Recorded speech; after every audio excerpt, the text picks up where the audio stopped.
the early 1900s, long before modern diagnostic manuals, psychiatrists were trying to understand a particular type of patient.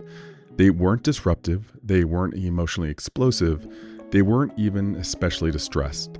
They were distant, aloof, suspicious of others, but not in a way that could be easily explained. One psychiatrist, in particular, Emil Kraepelin, began documenting patients who didn't fit neatly into the categories of the time. These individuals weren't experiencing full psychosis, but they also didn't seem connected to reality in the same ways others were. They often preferred isolation, struggled with relationships, and viewed the world through a lens that others found difficult to understand. Later, Eugene Bleuler expanded on these observations while studying schizophrenia. He noticed that some individuals showed milder, long-standing versions of these patterns, not acute breaks from reality, but enduring ways of thinking, relating, and perceiving. These early observations would eventually evolve into what we now recognize as paranoid personality disorder, schizoid personality disorder, and schizotypal personality disorder, cluster A. What made these individuals challenging wasn't just their behavior, it was their way of experiencing the world that felt fundamentally different. Today, we're going to break down cluster A and the rest of the personality disorder clusters in a way that helps you recognize these patterns quickly, both on the exam and in a therapy room. Welcome to Licensure Lifeline Podcast. I'm your host, Matt Lawson. If you're preparing to become a counselor, this is where we break things down in a way that helps you not just pass your exam, but actually think like a clinician. Today, we're getting into one of the most important and honestly one of the most confusing topics you'll see, personality disorders. More specifically, how to understand and differentiate cluster A, cluster B, and cluster C in a way that actually makes sense. Because this is one of the areas where memorization alone just doesn't quite work. Granted, you need to memorize some aspects of this stuff, but you also really need to recognize patterns. So in this episode, we're going to break things down. What defines personality disorders, how the three clusters are organized, the key differences within each cluster, and how these show up on vignette style questions. So by the end of this, you should feel a lot more confidence looking at a question and quickly narrowing things down to get the right answer. Quick update before we jump into the show. The Licensure Lifeline Circle Group is officially launching next week. I am so excited about this. I'm really hoping this is going to be a next chapter for the Licensure Lifeline podcast and kind of growing things out. This is going to be a structured learning place for the most part, where people that are studying for these tests will be able to go in and, I'll provide different information. A lot of it will be breaking down this information from the podcast even more. So I'm going to offer things like, downloadable PDFs and things like that you'll be able to use as well as part of the group. You'll also have access to live events and learning modules that I'm kind of creating, that I will be creating along the way. I already have some in there ready to go. But next week in the show notes, you will see a link to a landing page. At minimum, please check it out. Again, I'm excited about this. It will be a subscription-based service. I'm hoping to make the subscription as affordable as possible, recognizing that people are students and do not have a lot of money to spend on stuff. So hopefully this will be something that is a really nice resource for you. If you're not already on the newsletter, and this is probably the third time I've tried a newsletter for this podcast, and this one's actually working. I cannot thank people enough for, subscribing to it. It's really cool to see it taken off the way that it has, but I will have a link in the show notes for that as well, where you'll be able to check it out. And again, this is just another thing that you can utilize to reinforce the information that we talk about, the information that you're going over for the test. Lastly, don't forget about the Licensure Lifeline, Licensure Concierge app that I created. This one is a while out. This is something I am constantly updating. And it's going to have some iterations, especially now that the Circle online group has come together. I'm gonna expand that app even more. So take a look for that. Like again, I will have a link in the show notes. One quick note as well. I've been getting questions and comments and things like that through the app that I use to host the podcast, right?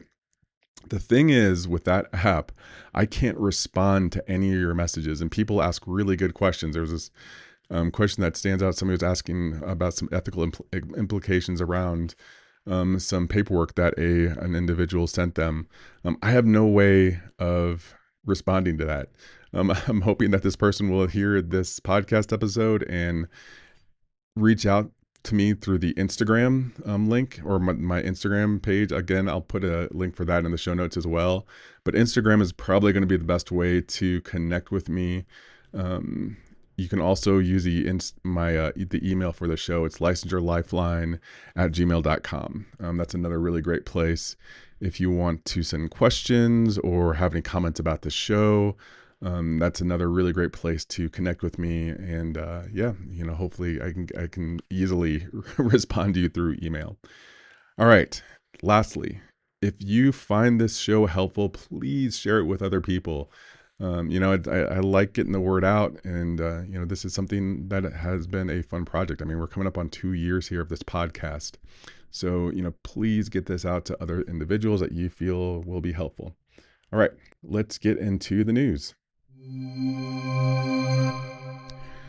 One of the biggest shifts happening right now is the growing use of AI in clinical documentation. Doing notes at the end of your day, once you've gone through and worked with all your people, is annoying. If you have not experienced this yet on a large scale basis where you just aren't doing a lot of notes, they tell you that they give you enough time in between sessions to do these notes, and it's not quite enough time, especially if you're trying to grab something quick to eat, or if you're, nature calls. It's 10 minutes isn't quite enough to get your notes done and take care of yourself in between sessions.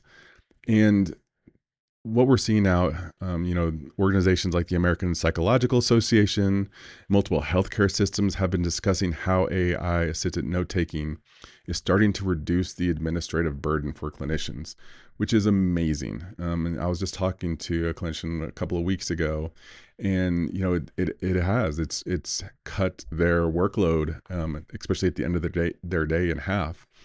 A lot of therapy practices do not include the work that we do at the end of the day to do things like notes and follow-ups and stuff like that as part of our work, which is kind of annoying. So, anything that we can do to reduce this burden and give us our days back, give us our evening backs is going to be just amazing. But early reports suggest that clinicians are saving several hours. I talk about Simple Practice in this podcast. They have the AI note takers in there. You just need to tell your clients that you're using a system to help you take notes. I have yet to have anybody that has been really adamant about me not using it, but it's a really great way just to help you out. And the security around this stuff, like all the different systems are HIPAA compliant at this point for the most part, and technology is kind of moving forward with this. Next up, rising demand and clinical burnout. I think I talked a little bit about this last week, but another unfortunate trend that we're starting to see a lot of is a continuous rise in the demand for mental health services and what this is resulting in with clinicians.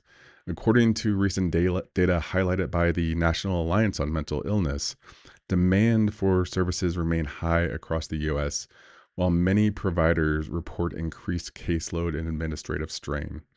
At the same time, there's a growing discussion around burnout, not just from the workload, but from emotional demand of the work itself.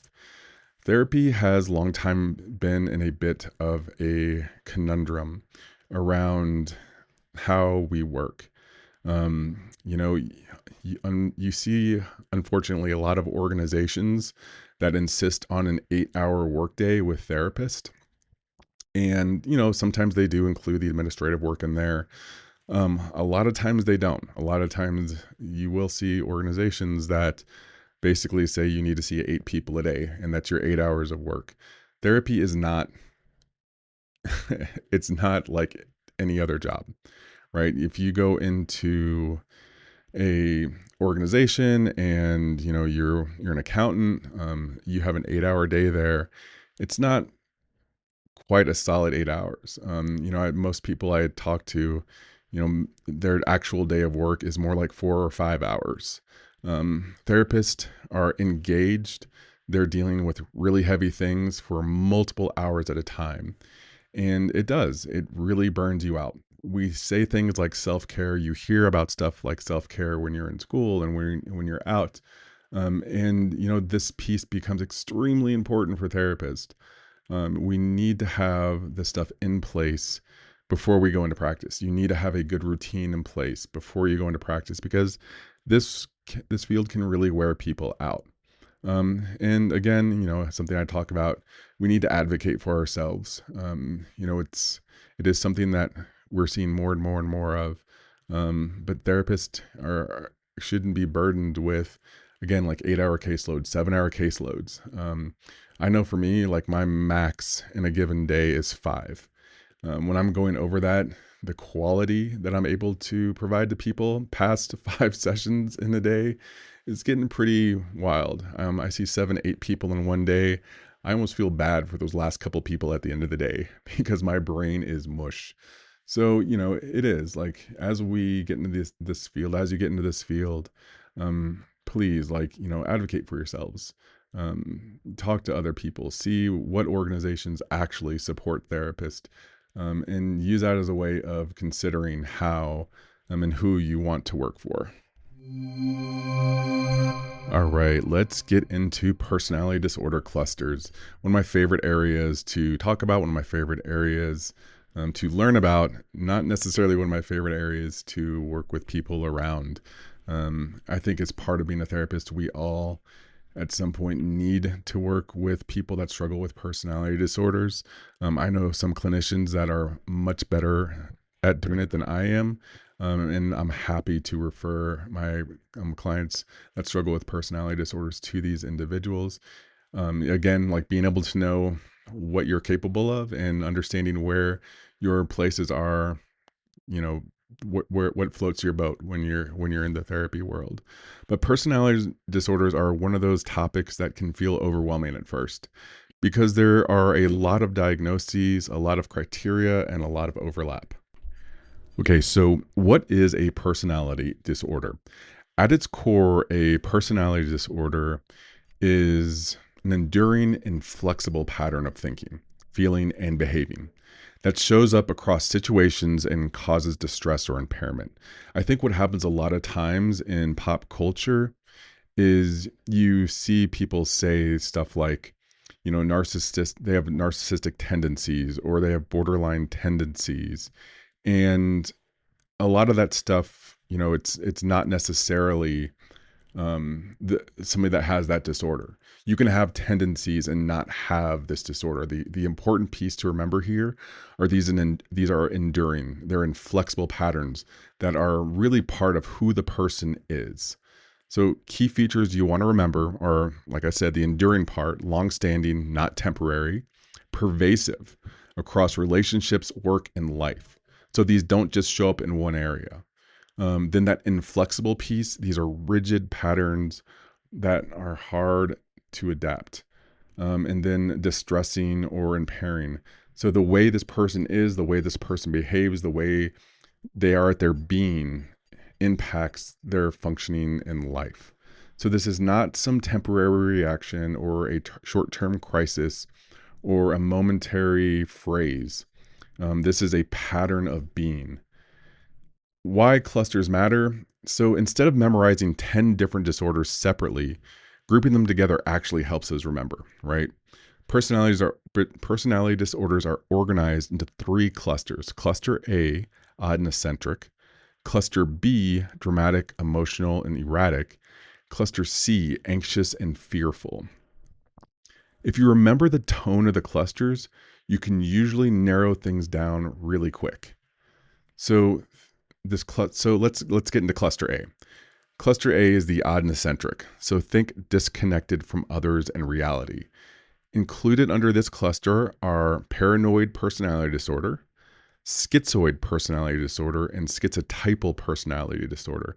I always get schizoid and schizotypal mixed up. But hopefully we'll be able to go over those things. Hopefully you'll be able to come up with a new mnemonic for yourself to help you separate these things. So core patterns with this cluster are social detachment. People are often suspicious, and then unusual thinking or perception of their world. So quick differentiation here: paranoid, distrustful, suspicious, and other intentions. That's paranoid personality disorder. Schizoid, detached, little interest in relationships. Okay. Schizotypal, odd beliefs, eccentric behaviors, and mild distortions in thinking. And again, I cannot stress this enough. You will see things like random people that seem like they have little interest in relationships, maybe suspicious of others, distrustful, or mild distortions in thinking. God, just watching the news, you're going to see a lot of this stuff, right? And it becomes really important that we like dig and really see if there's a pattern here throughout life or at a certain point moving forward. Because again, a lot of these things can be attributes of a person without it necessarily being a personality disorder. So with cluster A, we're gonna really let's anchor some of these. Okay, cluster A: I don't trust people, I don't need people, or I don't think I like people. That is what your cluster A patterns with all three of those are kind of come down to is: I don't trust people, I don't need people, I don't think I like people. Okay, let's get into cluster B: dramatic, emotional, or erratic. So these people tend to be a little bit more intense, a little unstable, and emotionally reactive. This includes antisocial personality disorder, borderline personality disorder, histrionic personality disorder, and narcissistic personality disorder. Core patterns here: emotional intensity, impulsivity, and unstable relationships. Quick differentiation. First up, antisocial. They have a disregard for others, violations of rights of others as well, right? With the antisocial. So these are going to be people that are in movies are kind of labeled as psychotic, right? Sociopaths. These are your antisocial personality disorder types. Borderline personality disorder. These are people that they have a fear of abandonment, and intense, unstable relationships. All right. Then you have the histrionic individuals. These are attention seeking and emotionally expressive. Then narcissistic, grandiosity, need for admiration, fragile sense of self esteem, which I think is a really important one to remember with narcissistic personality disorder. As grandiose as these individuals can be, as much as they seem like, that they're attention seeking and they want people to pay attention to them and give them praise, when you really dig into it, they have a very, very fragile self esteem, extremely fragile self esteem that is constantly being bruised and broken, which makes them push for grandiosity even more and push for admiration even more. Okay, so we're going to anchor this with a phrase for these individuals, like I did with cluster A. The phrase here: big emotions, big reactions, unstable patterns. Sound like anybody you know? All right. Let's get into cluster C: anxious and fearful type. These individuals are driven by fear and avoidance. So this includes avoidant personality disorders, dependent personality disorders, and obsessive compulsive personality disorders. Real quick note here with the obsessive compulsive personality disorders: different from OCD, right? OCD versus obsessive compulsive personality disorder are pretty different things. So just a quick note there. But core pattern with these individuals: anxiety, fear of rejection, need for control or reassurance.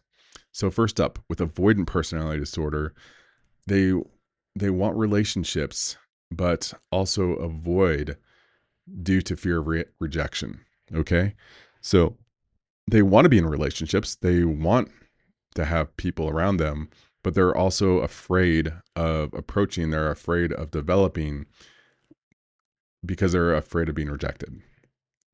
Dependent personality disorders. This is needs others to function. Fear of being alone. So that need in their lives for somebody else to kind of tell them what to do, tell them how to be, tell them where to be. Like they become dependent on other individuals, or they look for people that they can just depend on. And they have a real serious fear of being alone. A lot of relationship jumping here and not too much time between relationships. In order to function in their lives, these individuals tend to need to be coupled with other people in some way. Last up, obsessive compulsive personality disorder. This is perfectionism, control, rigidity. These individuals kind of they need their space. They need things to be perfect in their space. They need to have control of their space, which you can imagine can be a very difficult thing to navigate if you're a significant other. And this is another point I'd like to make here with all of these personality disorder types. I think the tendency is to focus on the individual that is struggling with this personality disorders. I have worked with a lot of people that are in relationships with individuals that have personality disorders, and they love these individuals, not in like a dependent way, but they love them as human beings. They love them as their partners. And, a lot of the counseling that I've done is helping them live with these individuals and understand them better and, give them a place to cry when they need to. Because, these individuals that struggle with personality disorders are very much so capable of love. Well, except maybe the antisocial. They're capable of, you know, having people in their lives, but they can kind of take a toll on individuals. And, when people want to have them in their lives, they need to learn how to best support, how to know that they can have a place to escape, and talk about what they go through. So that's actually some work I've done in the past. It's just people that are in relationships with other people that struggle with these personality disorders. Okay, that is going to do it for the main topic of the episode. Let's get into some multiple choice questions. Question number 1. A client presents as socially detached, shows little interest in relationships, and prefers solitary activities. Which diagnosis is most likely? A. Avoidant personality disorder. B. Schizoid personality disorder. C. Paranoid personality disorder. D. Schizotypal personality disorder.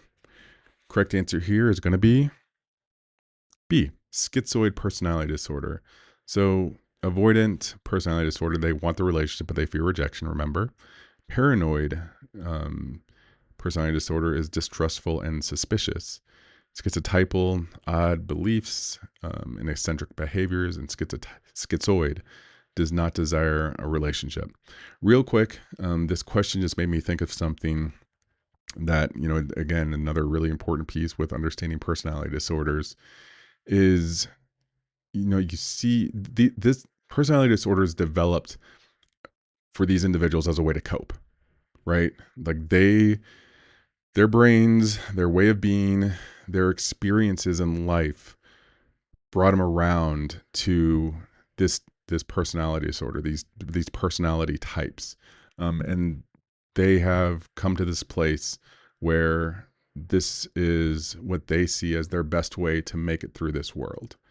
And it's another thing to really, that I think is extremely important to understand with these individuals. Yes, there are some neurochemical parts here that, you know, make them lean in these directions. But also, these are very much so a part of how this person has figured out how to get through their world. So you end up seeing a lot of trauma associated with these personality disorders in these individuals' history. Question number 2. A client reports intense fear of abandonment, unstable relationships, a rapid mood shifts, and tied to interpersonal stress. Which diagnosis is most likely? Is it A, bipolar disorder, B, histrionic personality disorder, C, borderline personality disorder, or D, dependent personality disorder? Answer here is going to be C, borderline personality disorder. Bipolar disorder is mood episode over time. Histrionic, attention seeking, dependent, reliance on others, and borderline, fear of abandonment. Memory technique here: borderline equals don't leave me. Remember that. Borderline, don't leave me. If the relationships are intense and unstable, think borderline. Question number 3. A client is preoccupied with order, perfectionism, and control to the point that it interferes with task completion. Which diagnosis is most likely? Is it obsessive compulsive disorder? Is it narcissistic personality disorder? Obsessive compulsive personality disorder or avoidant personality disorder? Answer here is going to be C, obsessive compulsive personality disorder. OCD equals intrusive thoughts and compulsions, while OCPD equals perfectionism and control without obsession. Got that? Okay. OCPD equals perfect, not anxious.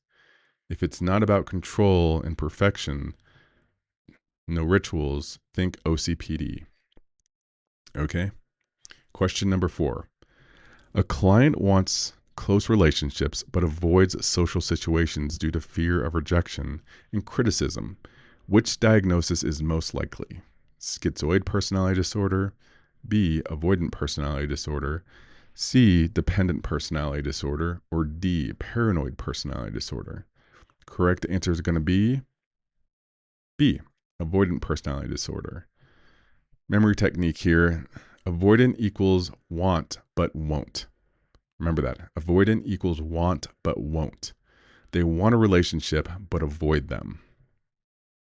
Question number 5. A client displays grandiosity, a need for admiration, and a lack of empathy.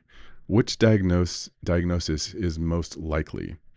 A, antisocial personality disorder, B, narcissistic personality disorder, C, histrionic personality disorder, or D, borderline personality disorder? Correct answer is going to be, it's an easy one, B, narcissistic personality disorder. Remember, narcissistic. Look at me, right? If admiration is the driver, think narcissistic. Narcissism has been in the news a lot. It is a very interesting personality disorder. And unfortunately, you see a lot of individuals that are pretty high up in organizations and like companies that actually have narcissistic personality disorder. And if you think about, what this affords somebody, it kind of affords that kind of like cutthroat nature and the ability to make difficult decisions about people's lives in favor of the company without, really thinking about others. I'm not saying that people can't make cutthroat decisions and decisions about people's lives without really feeling it. And that, and all these individuals that are high up in organizations are narcissistic or have narcissistic personality disorder. I'm just saying that you do tend to see high numbers of individuals with this personality disorder that are pretty high up in organizations a lot of the times. It's really interesting. There's actually a paper written by a Harvard professor. I can't remember, it's been years since I've read it, who has narcissistic personality disorder. And he just talks about things like how he has to remind himself like about social norms, like bringing a bottle of wine over to a friend's house that invited him over, because it's just a nice gesture. Like he has to go through a checklist for these social norms and these things, because he doesn't do it just out of like, oh, this would be a nice thing to do. He has to remind himself that socially this is a nice thing to do, even though he really naturally wouldn't do it. All right. Question number 6. A client repeatedly violates the rights of others, shows little remorse, and engages in deceitful behavior. Which diagnosis is most likely?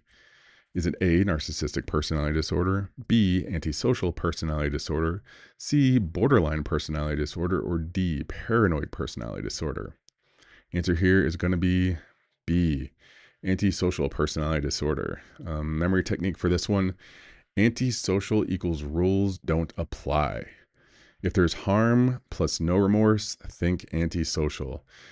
I have unfortunately come across a couple of individuals with antisocial personality disorder in my life, even before therapy. And it is scary how little regard they have for other human beings. People that truly have antisocial personality disorder. And unfortunately, like, I was at the end of their manipulation. And it's a scary place to be when you realize, like, oh, it was definitely one of those hindsight things for me. Like, once I became a therapist, I realized, oh, that's what that was about. Luckily my life wasn't in danger or anything like that, but just seeing how these individuals operated with such little regard for anybody else but themselves, like the harm that they're causing, it is a scary thing to do. And just, they're complete master manipulators, which you see with a lot of these personality disorders. That master manipulation is a thing. All right, question number 7. A client demonstrates excessive emotionality, seeks attention, and is uncomfortable when not the center of attention.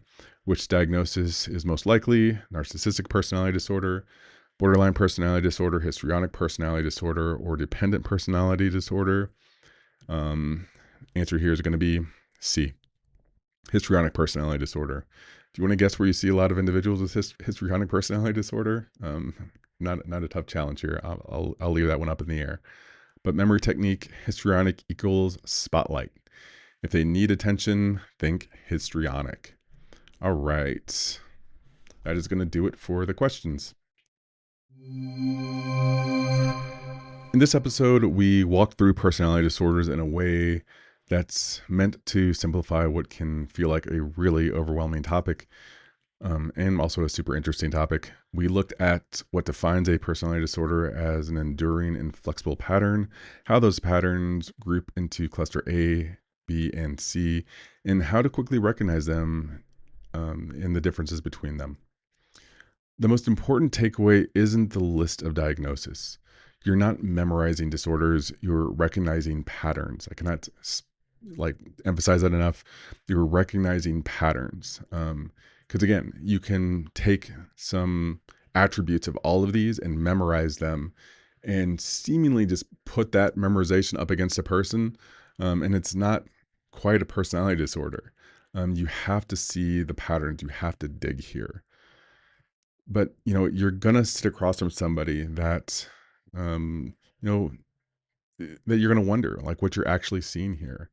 You're going to wonder, is this detachment and distance? Is this emotional intensity and instability? Is this fear and avoidance? That's the work, right? And from the exam perspective, this is exactly what they're testing. What disorder is this? Do you understand the pattern underneath the behavior? If you can answer that, you'll get these questions right. Okay. Coming up, remember guys, we got the circle group coming up. That's going to be in the show notes for next week's episode. And again, please check out the newsletter. Really hope you got a lot out of this episode. And as always, and until next time, never stop learning.